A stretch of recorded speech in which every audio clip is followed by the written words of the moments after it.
It's October. I know that's breaking news, but it's October.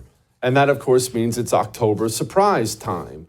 And just going to prep the ground before we bring in Sean Spicer to give you all the breakdown of this. But remember this, October surprises somehow still take many political people by surprise. There are going to be breaking scandals, breaking news. Oh my gosh, I can't believe this. It happens every single election cycle. And unless you're prepped and steeled and ready for it, you're not going to be ready for it. So here we are. It's October. We're a month before the election, give or take. There are going to be huge things drop in the news and pushed for purely political reasons. So get ready. Joining me now, the man who knows a lot more about this than me and most of us, Sean Spicer of the incredible Sean Spicer Show. Sean, the October surprise is used because the October surprise works, my friend. Yeah, well, look, the bar for an October surprise has gotten pretty high after you see a president get 2 assassination attempts, the other party president get pushed out of the way for a person that never got a single vote. So I feel like the October surprise, like the bar keeps getting higher for what we're going to get shocked with. We've already seen a port strike, Israel under attack, a natural disaster. Look, I am concerned. I think that in normal circumstances, this Jack Smith filing yesterday, so close to an election, would have gotten a lot more attention. But you know, we're almost getting numb to what a surprise will mean right now. But I am concerned because look, what we saw in the last 2 debates was a message that has gone out to the media and everybody, which is we have to stop this guy from getting back in. So there's something coming. I don't know what it is or when it would, because if that were the case, I'd buy more Powerball tickets. But what scares me right now, Jesse, is that I think that the establishment world understands what an existential threat Donald Trump poses to the way of life that so many of the folks in D.C. live by to make money, to keep power. And so I think I worry about it. As we get into these final 30 days, every day I'm going, okay, is this the day that they shock us with something? Sean, walk me through the decision-making process of the mustache. I shaved one of those in a couple years ago because I'm a huge fan myself, and my wife threw an absolute fit. She didn't like it at all. I think that's a manly look. That's what a man looks. A man has a good mustache like that. Walk me through the decision-making process there. For me? Mm-hmm. Yeah, I do it every July, and then I just kept going. But I think our wives are probably on the same page. My wife was like, okay, this is huge. I tolerate this for a couple weeks in July, but can you get rid of it? And every week I keep saying, all right, I'll get rid of it. I don't know. I don't know. Maybe it's because I haven't been able to in the past, just for professional reasons, but I kind of enjoy it. It makes the mornings a little bit more easier. But I will tell you, it's not. I think you wear it well. I don't know that I feel like I'm treading on leprechaun territory. Well, my wife doesn't think I wear it well. Okay, back to the serious stuff. Sean, I actually echo exactly what you just said there. In fact, I just had a conversation with my wife about that, since we weren't talking about my mustache last night, that these people are pushing all their chips to the center of the table. They have convinced themselves, and sadly half the American public, that stopping Donald Trump is the only thing that matters. It doesn't matter what rule, what law, whatever you have to do to throw aside, you must stop him at any cost. Now some dirty communist tried to kill him twice. We've had 2 straight debates where the moderators, honestly, it's not even biased, Sean. They were always biased. It was over the top. It was over the top to the point it was clear the networks are all in as well. If everyone's all in and we're a month before the election, I am concerned, my brother. I am. I'm concerned for his safety. Look, I am. Yeah, I think big tech, potentially a Jack Smith thing. I mean, there's a few of these things that I think are ripe. What could big tech do to throw something out there? I mean, I'll give you 2 instances. One, the Timmy in Tiananmen Square, right? First of all, how do you for decades tell people you're in Tiananmen Square and at one of the largest uprisings in modern history, and suddenly go, you know, the more I think about it, I was at Target outside of Edina. Like, how do you not know that you were at there? And the CBS folks just let it go. It's a pattern of lying over and over again that any candidate would have to deal with. He lied about IVF. He lied about carrying weapons of war. He lied about his command sergeant major thing. He lied about getting an award in Nebraska. And the guy's got a pattern. But then secondly, the story that came out in the Daily Mail, where Doug Emhoff, who is now the new standard bearer for masculinity, is accused first a few weeks ago, not accused. Apparently it's not even an accusation. He got the nanny knocked up and his first wife and then paid her off. And then this one, there's an actual allegation of abuse. And the Democratic Party and those around Doug Emhoff, who they put in this campaign, just to be clear, I'm not a big fan of going after families. They decided that he was going to be the new standard bearer for masculinity. And now we get told, don't worry, there's nothing. I mean, like, where's Doug Emhoff responding to the story as a normal person? This is something that should be outraging every woman that says there's an accusation that he got drunk and he hit a woman. And yet we're not even having anyone ask a single question about it. I find it ridiculous. And so surprises come in both ways, Jesse. And so the issue is we're going to see some surprises that come out that go after Donald Trump, right? Like I said, big tech, election interference, another prosecution. But then they're going to suppress anything that comes out on their side, because what would this should have been a nightly news story. This should be full on the second gentleman, the person who would be, the new first gentleman, has these massive allegations. He has a history of issues with women. And here we go. Nothing, zero, nada.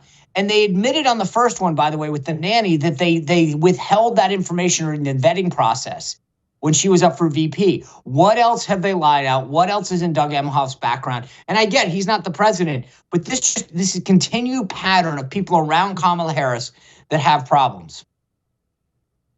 It is an ugly pattern as well. And as you pointed out, they held this guy up as the standard of the new masculinity, which was hilarious with that effeminate dork. But we're not going there right now, actually, because I do want to ask you about some electoral things.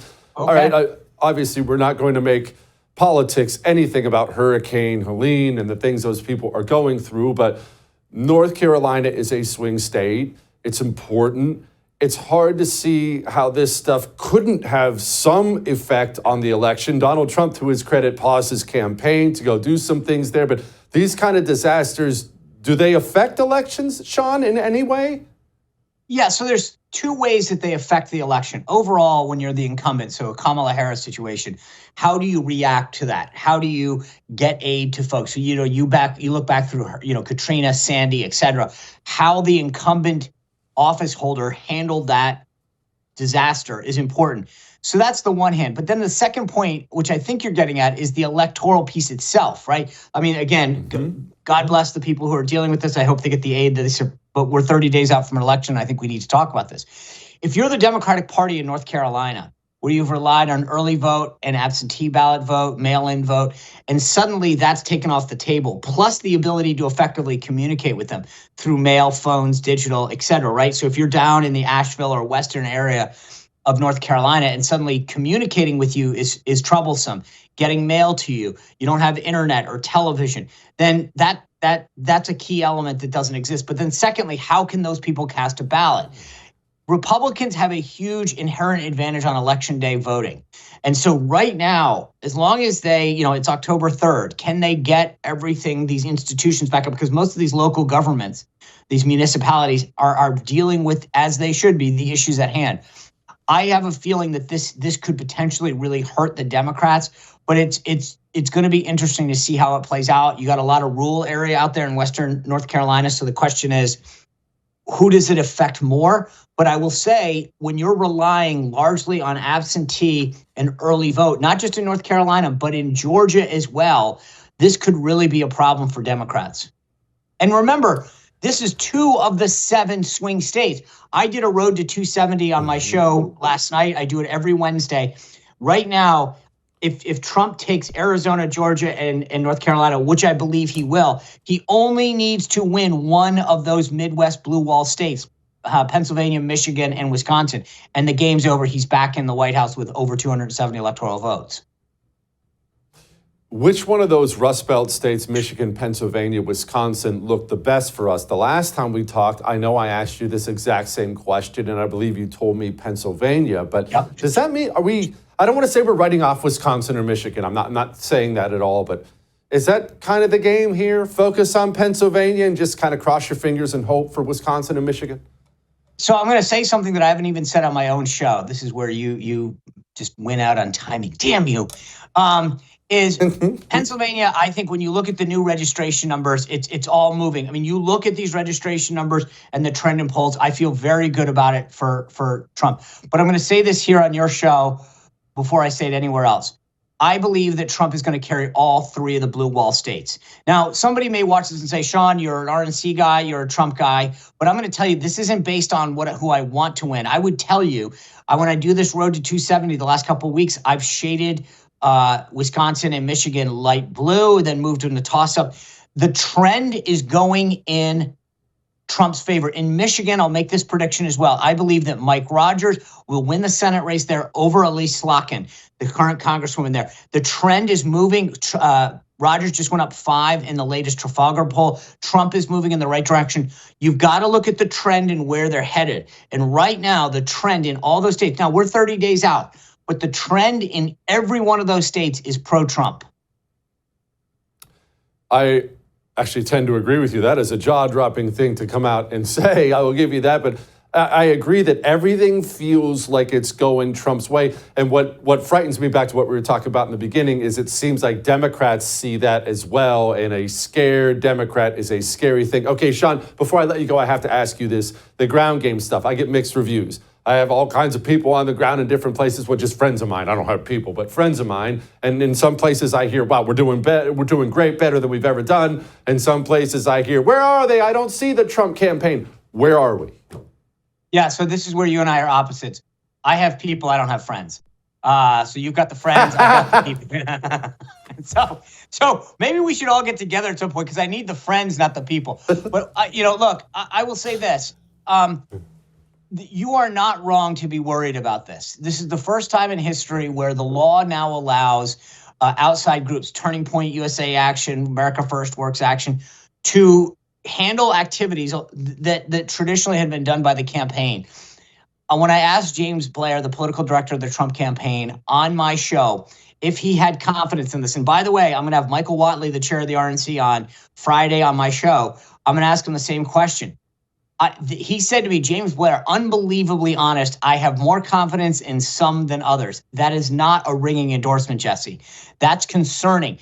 The only thing that gives me hope is when you look at a place like Pennsylvania, you've got a guy like Scott Pressler out there, and the numbers don't lie. You look at Lucerne County and a bunch of the counties in the middle, the registration numbers of newly registered people is out surpassing what the Democrats did, right? In Virginia, my state, we got more. We are trailing them, but we are losing by less than we did last time. Republicans vote on election day. So if we can actually just close the gap on early vote, that's a good sign for us. So as much as I'm concerned, it's sort of like going to the doctor after a diagnosis. Things look okay. You're not out of the woods yet, but I think we're moving in the right direction. So I am cautiously optimistic is the way I'd probably phrase it to you. I'm concerned about the reliance on too many third parties. It's not when you can't control something, that's a problem. That being said, Yep. The numbers are good, which is what matters. Fingers crossed. You want more of that? That's why I watch the Sean Spicer Show. Go watch the Sean Spicer Show. Sean, my brother, your mustache, have a good day. I would thank you for coming to my YouTube channel, but I know how brilliant it is, and I know you love it here. So subscribe and watch. We're going to start really ramping things up and putting some funny stuff, some interesting stuff out there, some collaborations. Either way, my YouTube channel is officially the place to be. So stick around.